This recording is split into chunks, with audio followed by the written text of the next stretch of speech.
Hello, and welcome back to the Going Off Track podcast. I'm Kathryn, that's Emily, and this is the first time in 3 years that no one at Alpine got fired at Spa. It's also a testament to how much we hate spring weekends. I mean, yeah, let's discuss the elephant in the room first. Is yes, we fully forgot that Spa is a sprint race, but to be fair, I kind of think everyone else did in light of all of the Christian Horner Red Bull news. Like, that really dominated everything. Like, nobody really said anything about a sprint until, you know, we got there. Like, oh, right, it's a sprint race, which, oops, we forgot. But honestly, and like, okay, to be fair, the sprint was like the best part of this weekend. But that said, I still have a bone to pick with the sprint. That's fine. I think, correct me if I'm wrong, I'm fairly positive when the sprint race schedule was released last year for this season, we were like, Spa's gonna be such a good sprint, and why are they ruining this weekend? No. Say that? No, we said it was going to be a bad weekend. Why is one of the longest tracks on the calendar a sprint race? That's what we said. Yeah, it had to go one of either. I thought we were just saying like it was going to ruin the Spa weekend because it's not going to be a good sprint. I don't remember anyways, but yeah. I completely forgot until you told me, and like, yes, I remember us talking about this last year. Yeah, and I didn't remember that until way after we had finished recording that episode and I had, left for my hike and come back for my hike. Then that's when I realized. So I didn't realize it until the episode went up. But I have a little bit of a bone to pick with the sprint race and sprints in general, and that's what Alpine did with Pierre Gasly. And I don't know if I see the value in a sprint race, even though we did get an exciting thing from like the front end of the grid. Pierre Gasly could not start the race, entered the race 2 laps down, did 13 or so laps, and then retired the car. So he had a do not start and a do not finish to his name to get him some racing laps. And I just don't like that. That is a legal thing that you can do.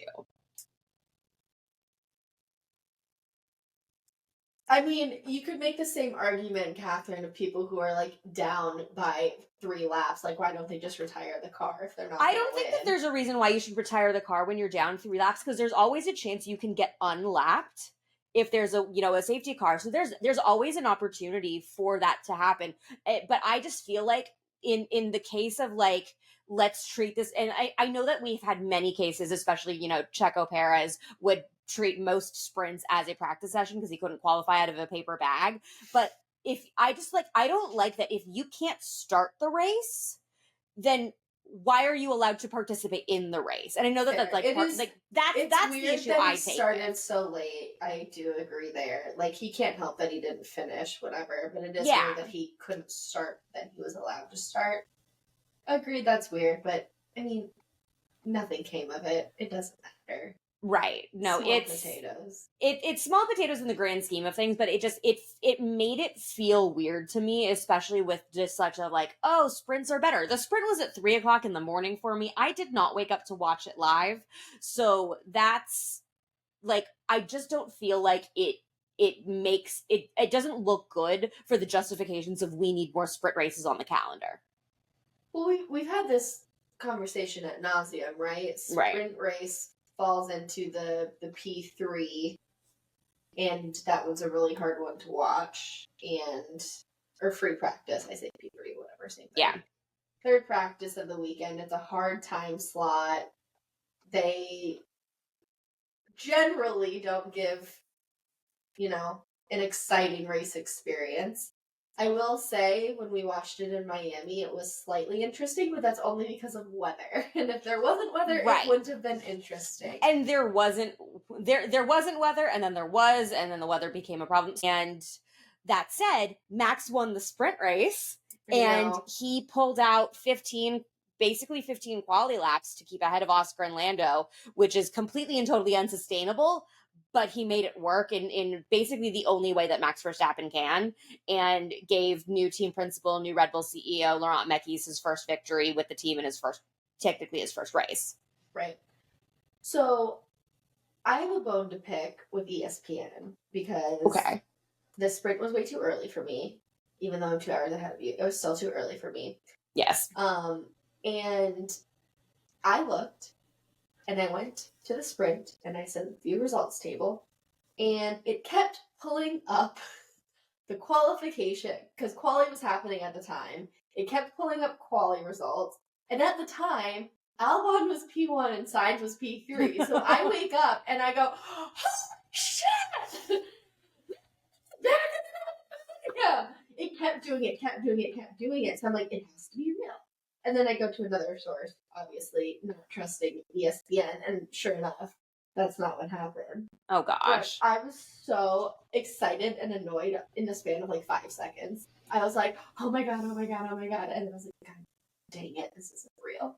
So yeah, that would have been it was very, a hard, very unfortunate. spike on my Aura ring, let's just say that.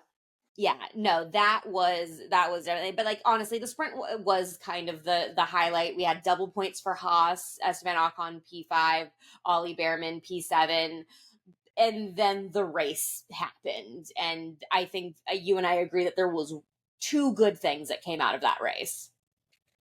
Yeah, Oscar winning. Yes. Lando losing. Also, yes, by virtue of Oscar winning, Lando losing, yes. Oh, and also you're talking about Lewis Hamilton getting driver of the day. Yeah, and why did Lewis Hamilton get driver of the day? Because Ferrari for once had like a good strategy? What?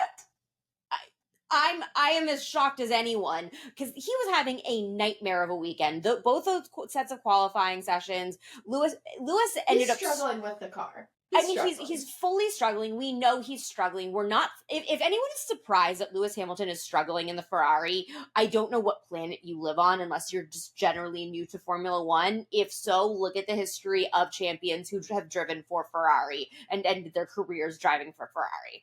So, but I just think that, you know, in the grand scheme of, Kathryn has to say nice things about Lewis Hamilton drove a phenomenal race. He did manage to figure out something in the Ferrari that could bode well for the rest of his season.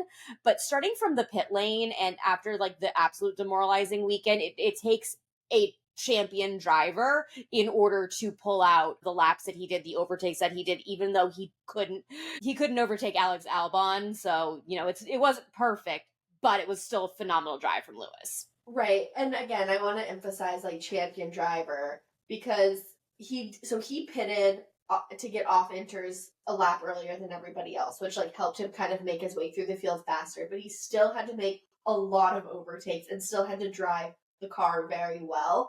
And I don't know if I'm not going to say blame the rookies, but a less experienced driver would struggle, I think, making his way all the way through the field like you did. Right, exactly. So that was, you know, credit to Lewis Hamilton's skills and his ability as a driver that he was able to make that happen.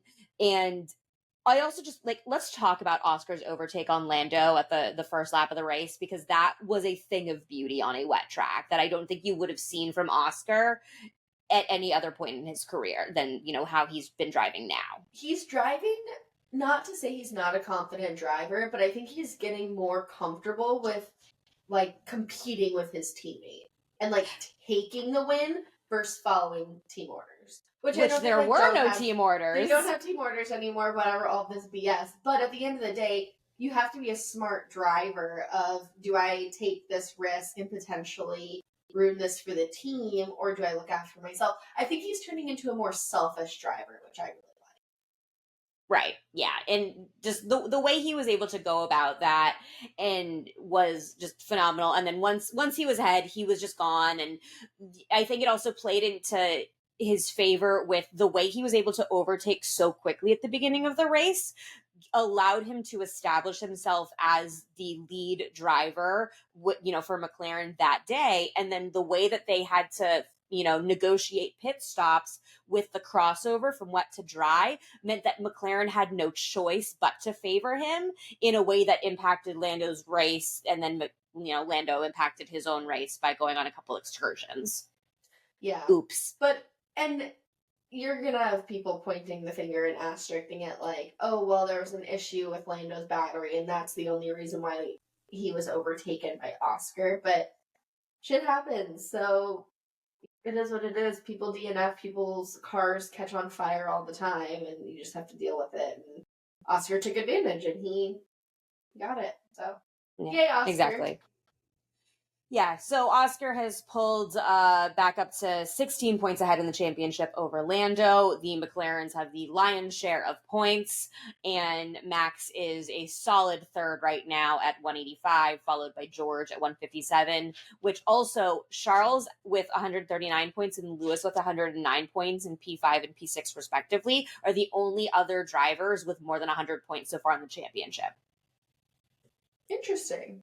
Yeah, I think that it's interesting, especially at this point of the season. We're basically at the halfway mark, we're just past the halfway mark, actually. That there's been so many other teams that have been able to pull bigger points away, not as consistently as these top teams, but when you have big points from Stake, big surprise big points from Gasly, Lance Stroll getting points early in the season, you're getting a lot more drivers that are having some like surprise higher finishes that are pulling more points away from these front runners, and that it's really spreading the field out a little bit more on the driver's side of the championship.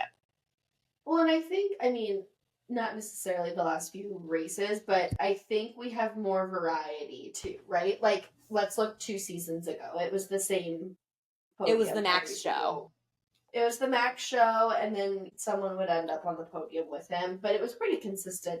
Same with last season. We had a little bit more variety last season, but it's no longer the Max show. It is the McLaren show, unfortunately, and we have, Oscar, Lando, Oscar, but it's not the same. And I'm really looking forward to, again, the podcast that doesn't speak about what's actually going on in the current year, but I'm excited for next year when the new regulations are live and we just have no idea what's going to happen. I doubt we'll have consistency, which I'm really excited about. But no, I do really like how things are shaking out this season. So it's wild to think that Ferrari is in P2 now, right? They're like a solid P2. Yeah, it's weird. They're 28 points ahead of Mercedes. Yeah, but like Antonelli's kind of going down a little bit, so it's all on George's back, which we know that's going to be too heavy for him. But it's so crazy to think that Ferrari, after all of the shenanigans this season, are sitting comfortably in P2. Oh, it really goes to show you just how much you need 2 drivers. And like, I don't really like the whole thing of like, if Max wasn't at Red Bull would have, 3 points. I don't really like that comparison because it's like, you can't just take away Max's points to, what point is that proving? Like, we know how much Max is going to earn points wise compared to his other teammate drivers. But it really goes to show you that Charles and Lewis, that, Charles has his 30 more points than Lewis, but that's pretty even, all things considered. Oscar and Lando also are both pretty even.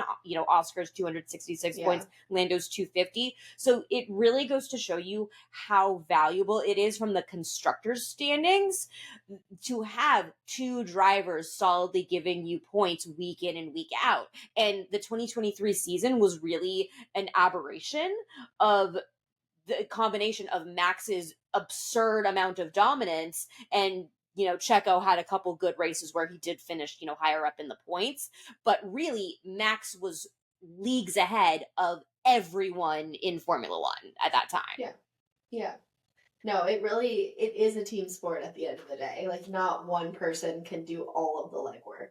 Exactly. And that's been proven. And then to move on to like the disappointed side, the biggest thing for me is I read, and this really explains a couple of things, is that Aston Martin screwed up big time. So we could, like, this is A, disappointment, and B, this is like the overall dumb of the weekend, is Aston Martin brought the wrong floor spec. Like, full on wrong floor spec. They brought the Imola spec that they haven't used in a while this weekend, which is why they like couldn't qualify out of a paper bag and started the race from, the back of the bus. How do you make such a bad error? Again, 1,000 people have to sign off on this stuff. How does this happen? And like, how does this happen at a team like no offense to Haas, Alpine, Stake, even Williams. I could see that coming from those teams. That's just not a mistake that I expect to make out of a team owned by Lawrence Stroll. I don't know. It's disappointing. Yeah, that's like the whole, like, the race sucked and that was disappointing. Just like by and large, the way that the race turned out, not that great, especially turning it into a one stop by virtue of the fact that after they, pitted to get off inters, you didn't have to pit again. That's just like, that's the dumbest thing I've ever seen. It's pretty bad. Yeah, it's really bad. Yeah, honestly, I'm kind of just disappointed in the race in general. Like we said, we waited 3 weeks for that.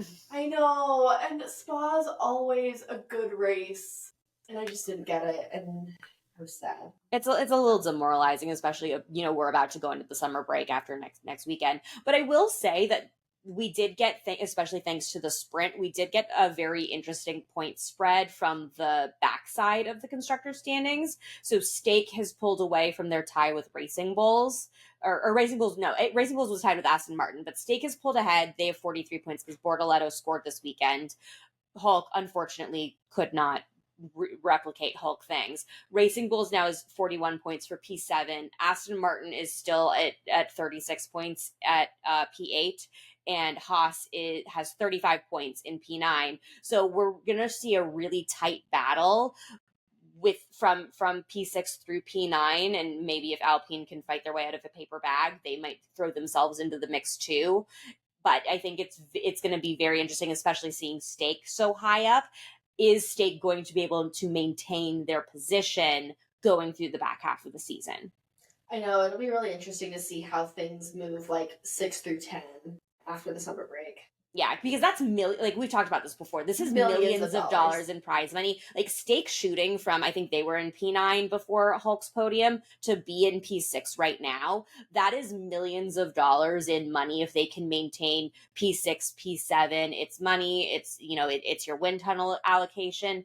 There's so many important things to finishing in the constructor standings as high as possible. It's not just about the bonuses the drivers get, for finishing in the top 5, top 10 of the driver standings. So this could be really interesting and also really impactful going into next year with the new regulation. Agreed. All right. Should we get to our predictions? The predictions that we only half did because we forgot about that sprint race. Yeah, let's do it because you scored a point. I did. Yes, so Kathryn and I only picked for the race this weekend because we completely forgot it was a sprint weekend. We were just leaving points on the table, and we probably wouldn't have gotten anyways. But okay, so we have pole was Lando. You picked Oscar, I picked Lando, so I got a point for that. Podium was Oscar, Lando, Charles, that needs to just be our constant pick from these. I was so close. I was off by one. And I was like, no, Ferrari won't be able to. It'll be Max. So we both had a combination of Oscar, Lando, Max. You had Oscar winning, I had Lando winning, but we both ended up picking Max instead of Charles. And then Pierre Gasly ended up in P10. You picked Yuki. I picked I picked Carlos. I was so annoyed. So I was at breakfast and I was watching the race on my phone and there were like maybe 5-6 laps to go. And I was like, oh, Yuki's close to getting Gasly for P10. That would be great for me. Go, Yuki, go. And then all of a sudden, Yuki gets overtaken by Ollie Behrman. And I'm like, God damn it. You can't win them all. Really can't. Biggest surprise, we both said that Stake was going to have a solid back-to-back weekend. I would say they did. They scored points. We're used to seeing them at the back of the pack. They're maintaining and they're growing not growing their lead, but separating from this weekend, the mid-pack. Yeah, this weekend it was Bortoletto versus, Nico Hulkenberg. So, yeah, I will also, this was a solid weekend of racing for Stake. And, I can live with that. I'm here for it. Let's do more of this. Yeah, agreed. And then who's going to do a dumb? I said it was going to be Racing Bulls and VCAR, that they were going to struggle with changing around all of their team principles. I don't think they had the greatest race. I think it was kind of hard on everybody. I think that was necessarily the distraction. I think that was strategy more so than it was everything going on behind the scenes. Like, Max also didn't have his race engineer, which like is another kink that you throw into it. So I don't think it was their best race, but I'm not going to say they struggled how I was anticipating them to struggle. Yeah, it wasn't like Max wasn't able to overtake Charles, which obviously was not great, but I don't necessarily, like, I think there were so many other factors that stopped it, especially, you know, they're really sacrificing setup of the car to give Max as much favor as possible, but on a track like Spa, it's really difficult to do kind of more than what Max, like, it was already enough that Max was able to survive the sprint the way he did. I wasn't really expecting to have that same thing happen in the type of race that we ended up having for the Grand Prix. Yeah. And then you said that the rookies were going to struggle in rain again. And surprisingly, everyone finished this race. Everyone finished. The first time in a very long time. Yeah, it was fine. I mean, I don't think there wasn't, like, the race was delayed enough. And I know that people have been talking about, like, why was it delayed? How long? Why couldn't they have just, you know, done a few laps on full wets? Blah, blah, blah. And I think the answer is Spa 2021 was so bad because it was only 2 racing laps. And I think also maybe Suzuka 2022 when Pierre Gasly almost died because they were trying to race in wet weather that was too wet. So I think that it's been very clear that this new racing director, Rui Marquez, compared to his predecessors, is going to be a lot more risk averse compared to the, you know, things that we've had in the past. And I think that he might have taken some time in the off season after making some serious blunders when he was first promoted that we've talked about. Just look at the 2024 season. But it doesn't surprise me that we had this type of delay going into the race with the way the weather shaped out. I think, again, we all like to see weather, but we don't like to see bad things happen, right? Yeah. And I think all the drivers were saying the visibility was so bad, especially going, like, because Spa's different. There's a lot more elevation change in Spa than a lot of the others, which affects where water flows on the track and everything like that. So when you have visibility issues, you have issues like Suzuka 2022 and Spa 2021, which I don't think anyone wants to see happen. It's not safe. It's super dangerous. Like, yes, we like the entertainment factor and the excitement with the strategy changes, but we don't want to see anyone get hurt. So did I love that it was delayed? No, but it was the right call, I think.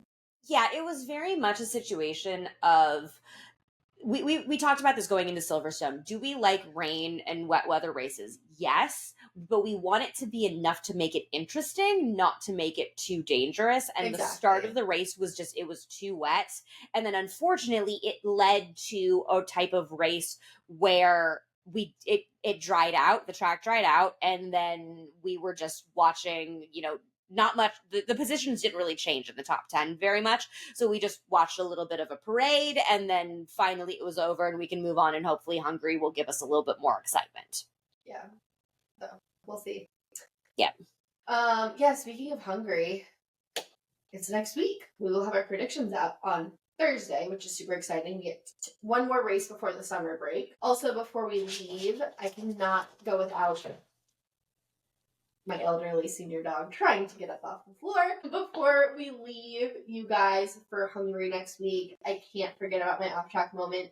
So I thought, because we're at Spa weekend, I would appreciate the moms. So 2 little bits of mom news this weekend. We finally had a moment between Yuki and Oscar's mom. He has been adopted. She went into Red Bull's hospitality suite, signed a hat for her. They took pictures. She left wearing a Red Bull hat, making jokes. So that was really cute to see. She was saying, like, well, I can't cheer for you, but I just think you're the cutest and the greatest. I love that so much. Like, everything Nicole Piastri is one of the funniest driver parents that, you know, we've ever seen. Obviously, you know, she'll go off on Twitter and she'll just be freaking out on social media when Oscar does things, and she'll just chime in, like, with such great timing and some hilarious commentary, you know, usually ragging on her son, which is just so funny considering how, like, stoic Oscar is. So I thought that was great that they made that happen, that like she like actually like went to the Red Bull hospitality suite and did all that. I thought that was great. Yep. And then one other really cute, heartfelt moment involving moms. Pierre Gasly's mom was there watching with Antoine Hubert's mom. For those of you newer to Formula One, he died actually during the F2 Spa Grand Prix in 2019. And him and Gasly were very, very good friends, very, very close friends. And so you probably see every Spa weekend, there's a ton of flowers by the corner where he died, and everyone pays tribute to him. Led by Pierre Gasly. Led by Pierre Gasly, yeah, it's a really big thing. So it was just kind of really sweet to see his mom there with Pierre's mom as well. So just a cute little off-track moment. Yeah, no, that was really nice. I mean, Pierre and Antoine, they grew up together. They were really close friends. Like, you know, Pierre was waiting for Antoine to make his way into Formula One, and it probably would have happened. He was a very capable racer. This is one of the you know, we're very lucky now that we have the safety that we have in Formula One and the lower series, that we don't see accidents like these very often. And it's obviously, you know, very tragic when we do. And this is like one of the more recent, very tragic losses that the sport has faced. Yeah. And I mean, sadly, there's a ton of coverage of it because it happened, you know, when it's on Drive to Survive. It is when F2 and F1 were racing. They were a support race for F1. And the drivers were doing interviews after qualifying. I cannot forget like Lewis Hamilton being interviewed and then being like, let's just like wait a second. Like, that was a really bad crash. Who was this? Can we see? And he's like trying to go back to the interview because the guy keeps talking to him. He's like, I can't even, like, it's so like bone chilling to see like the live reaction, because very rarely do we get live reactions of things like that happening and even seeing it. So it was, yeah, unfortunately there's a lot of coverage of it because it was during a big race weekend. Yeah, and I will credit Drive to Survive for the way that they portrayed that, because they didn't do the same overly dramatic cinematography, shall we say, when doing Romain Grosjean's crash. In 2020, like they really did it very respectfully, and I think that they did a very good job of portraying how events unfolded that whole weekend. So if you haven't yet seen that portion of the Drive to Survive season, the 2019 season, you should go look up that episode. It's very well done, and I think it does well to honor that loss very appropriately. Agreed. Well, on that somber note, we're done. Yeah, we're done. See Spa next year. Maybe someone from Alpine will get fired. We can only hope, because, you know, that was the one thing that we did miss this year, other than exciting racing and the fact that we forgot that it was a sprint weekend. I know. Struggle bus of the summer. But yeah, last race on the schedule before the summer break is Hungary. It is next weekend, so Kathryn and I will have our prediction episode up on Thursday. That is it for Spa. Thanks for going off track with us, guys.